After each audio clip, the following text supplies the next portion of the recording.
오늘 우리가 나눌 하나님의 말씀은 역대상 26장 12절부터 19절까지 말씀입니다. 역대상 26장 12절부터 19절까지 말씀입니다. 교독하도록 하겠습니다. 이상은 다 문지기의 반장으로서 그 형제처럼 직임을 얻어 여호와의 전에서 섬기는 자라. 각 문을 지키기 위하여 그 종족을 따라 물온대소하고 다 제비 뽑혔으니 셀레미아는 동방에 당첨되었고 그 아들 스가랴는 명철한 위사라. 저를 위하여 제비 뽑으니 북방에 당첨되었고 오베데돔은 남방에 당첨되었고 그 아들들은 곳간에 당첨되었으며 숫빔과 호사는 서방에 당첨되어 큰 길로 통한 살레겐 문 곁에 있어 서로 대하여 파수하였으니 동방에 레위 사람이 6이요 북방에 매일 4사람이요 남방에 매일 4사람이요 곳간에는 둘씩이며 낭실 서편 큰 길에 4사람이요 낭실에 2사람이니. 같이 읽겠습니다. 고라와 무라리 자손의 문지기의 반차가 이러하였더라. 아멘. 오늘 하나님의 말씀은 그리스도인의 정체성을 드러내라입니다. 오늘날 현대사회는요, 흔히 자기 어필의 시대라고 합니다. 자기 어필을 한다는 건 결국 나만이 가지고 있는 것, 그러니까 자기 정체성을 드러내라는 것이겠죠. 그래서 오늘날 많은 젊은이들이 이 정체성을 찾기 위해 자기계발서를 읽기도 하고요, 여러 가지 경력과 스펙을 쌓아가기도 합니다. 우리에게도 이렇게 드러내야 할 정체성이 있습니다. 그건 바로 그리스도인으로서의 정체성입니다. 오늘 본문인 역대상 26장에는 하나님의 백성이 그들의 정체성을 드러내는 것에 어떠한 모범을 우리에게 보여주고 있습니다. 역대상 23장부터요, 오늘 본문인 26장까지는 다윗과 솔로몬의 왕위 계승식이 계속해서 진행되고 있습니다. 다윗은 계승식의 일부 행사로 화려한 대관식이 아니라 레위인들을 임명하는 걸로 시작합니다. 이 임명식은요, 오늘 본문에서 문지기와 성전곡간지기 그리고 성전 밖에서 일하는 행정관료들을 임명하는 것으로 막을 내리게 됩니다. 이 임명식의 순서는 제사장, 찬양대 그리고 오늘 본문의 사람들의 순서로 점차 지성소에서 바깥으로 멀어져 나가고 있습니다.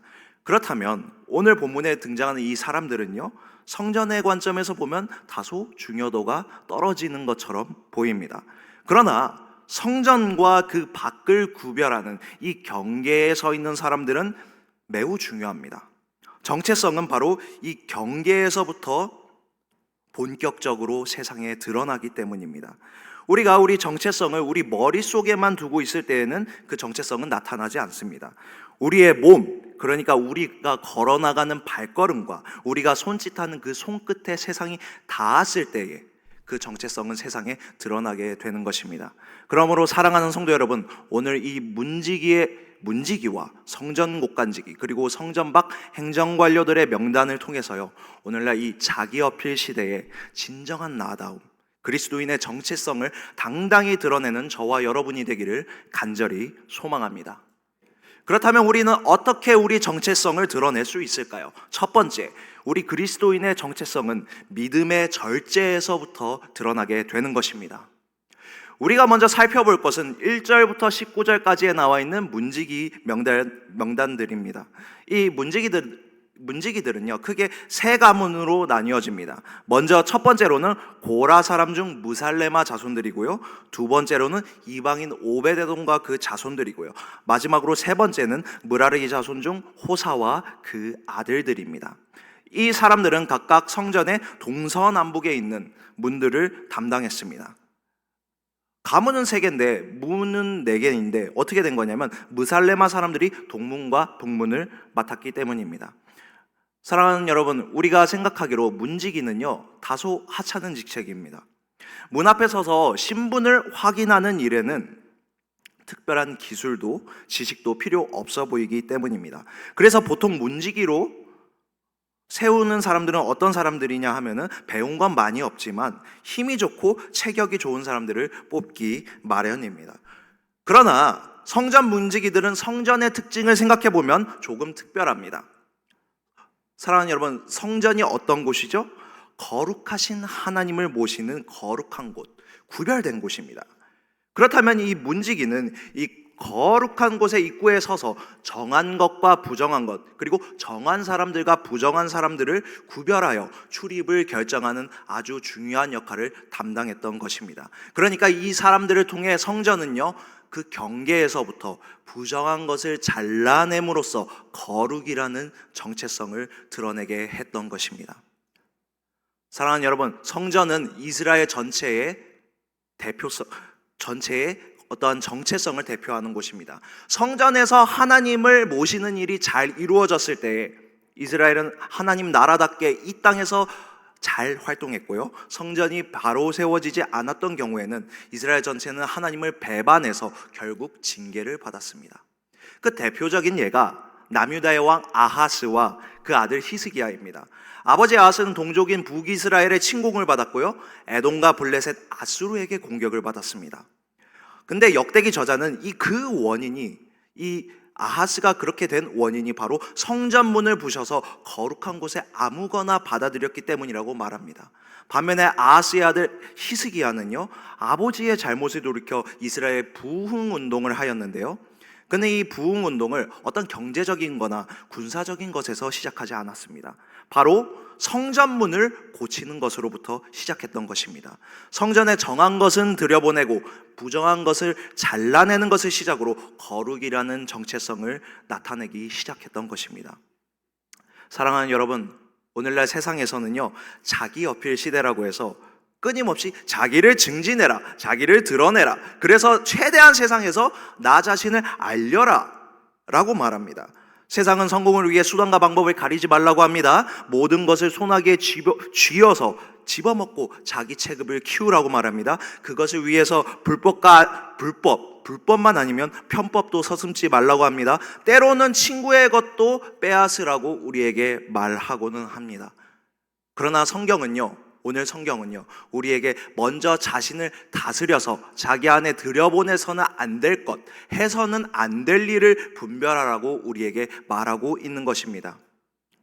사랑하는 성도 여러분, 진정한 정체성은요, 무엇을 하는 것보다 하지 않는 일에서 먼저 시작되는 것입니다. 그렇다면 그 잘라냄의 기준은 무엇입니까? 바로 하나님의 말씀이요, 예수 그리스도요, 그가 가신 십자가의 길인 것입니다. 결국 우리의 정체성은, 나를 잘라낸다는 건 뭐예요? 나는 죽고 내 안에 예수가 사시는 것입니다. 물론 이 일은 매우 고통스럽습니다. 그래서 사도 바울은 나는 날마다 죽노라 라고까지 말하지 않았습니까?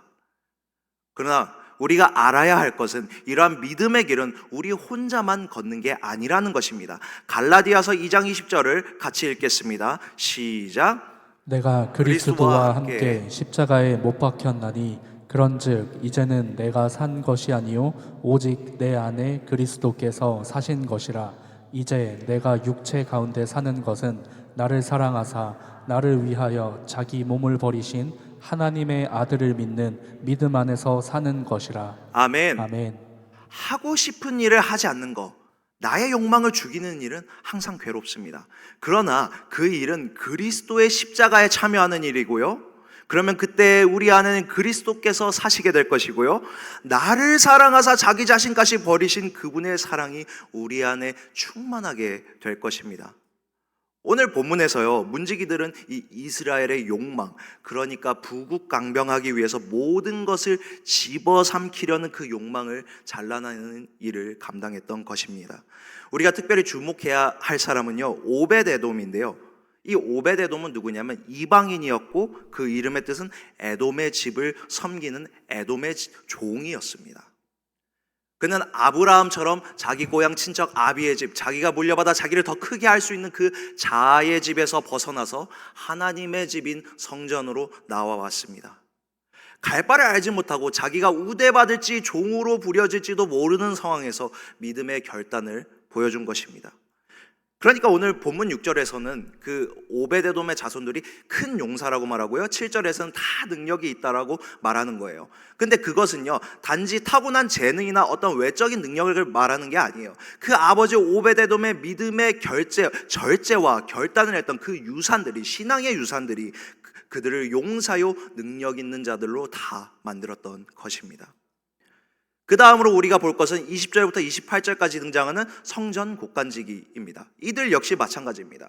그들은 세상의 권력자들과 자기가 관리하는 보물들 앞에 서서 수많은 유혹들을 믿음의 결단으로 끊어냈습니다.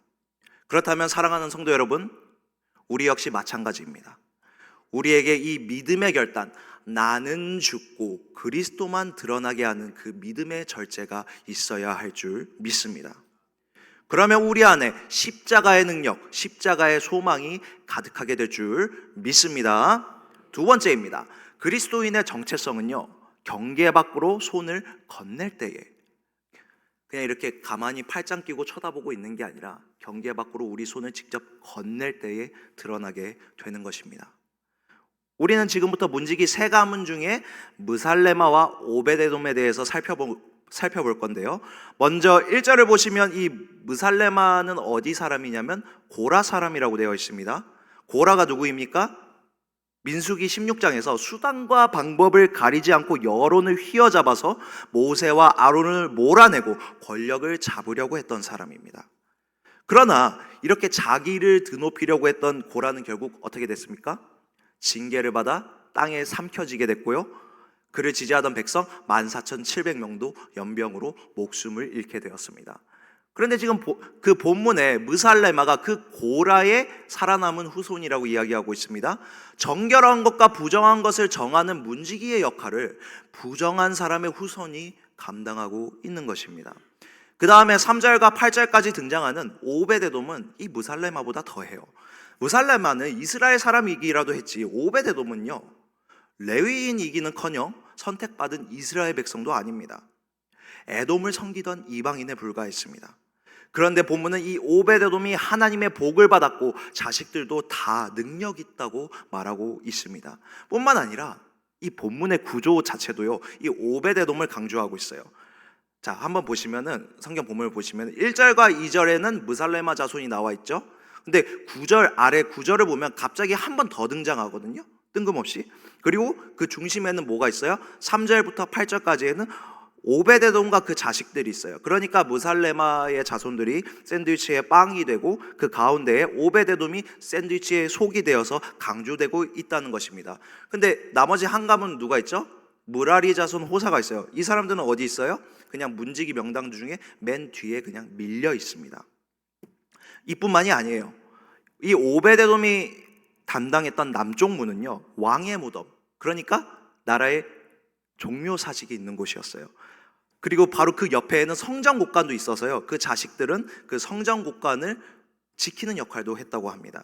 아무리 무살레마와 오베데돔이 믿음의 결단으로 하나님 앞에 돌아왔다고 해도 이 부정한 사람들, 이방인의 후손들을 중요하게 놓고 있는 게 우리가 이해가 잘 되지 않습니다.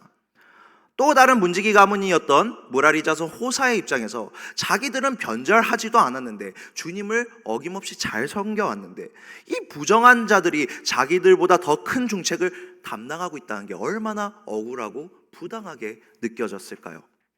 그런데요, 그런 생각은요, 꼭 누가복음 15장에 나오는 탕자의 비유의 첫 번째 아들의 마음과 같습니다. 동생이 돌아와 아버지가 환대할 때 이 첫째 아들은 아버지에게 이렇게 따졌습니다. 아버지, 내가 여러 해 아버지를 섬겼는데 나한테는 염소 새끼 한 마리 잡아주지도 않았으면서, 그런데 왜 아버지의 살림을 가져다가 다 날려버린 저놈한테는 살찐 송아지를 잡아주시는 겁니까? 지금 이 첫째 아들은요, 자기가 아버지 곁에 있는 것과 그래서 부자인 아버지 곁에서 섬기면서 많은 것을 누릴 수 있었던 게 아들로서 누릴 수 있는 당연한 자격이고 자기 노력의 결과라고 생각했어요. 그러나 여기서 우리가 간과하고 있는 게 있는데요, 지금 그가 누리고 있는 것, 이 모든 것들은요, 바로 부모님의, 아버지의 사랑 때문에 가능하다는 사실입니다. 아들이니까 사랑하는 게 당연하다라는 말은요, 아버지 입에서 나올 말이지요, 자식 입장에서는 그 사랑이 절대 당연한 게 아니죠. 자식이 해야 할 건 뭐예요? 부모의 사랑에 대한 무한한 감사와 부모의 말씀에 대한 순종입니다. 그러니까 동생이 다시 돌아왔다고 해서 동생을 사랑해서 다시 아들로 대접해 준다고 해서 그가 상관할 바가 아닌 거예요. 그가 누린 것 역시 사랑 덕분이었기 때문에 그렇기 때문에 결코 그가 뭘 해서 얻은 게 아니었기 때문입니다. 그런데 예수님 당시에 서기관과 바리새인들은 어땠어요? 자기가 하나님이 백성이 된 것도, 그런 높은 지위에 오른 것도 다 받을 만한 것이고 자기의 노력 덕분이라고 생각했어요.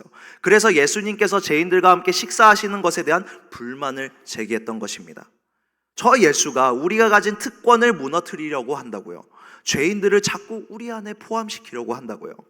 사랑하는 성도 여러분, 혹시나 우리 안에 이런 마음이 있지는 않습니까? 우리 스스로를 돌아봐야 할 줄 믿습니다. 경계 밖, 그러니까 교회 밖에는 여전히 포로된 자와 눈먼 자와 묶인 자들이 있습니다. 예수님께서는요, 그들에게 휘년을 선포하러 이 땅에 오셨습니다. 그래서 마가복음을 보면요, 예수님은 항상 죄인들에게 먼저 나아가시고요, 그들을 치료하시기 위해 자기의 손을 직접 대십니다. 말씀으로 치료하실 수 있는 권능이 충분히 있지만 구태여 손을 직접 대십니다. 그분은 누구보다 정결하신 분인데 부정한 자에게 자기 손을, 자기의 몸을 대어 주심으로 그들을 치료하시고 죄를 사하여 주시는 것입니다. 사랑하는 여러분, 그런데 우리는 어떻습니까?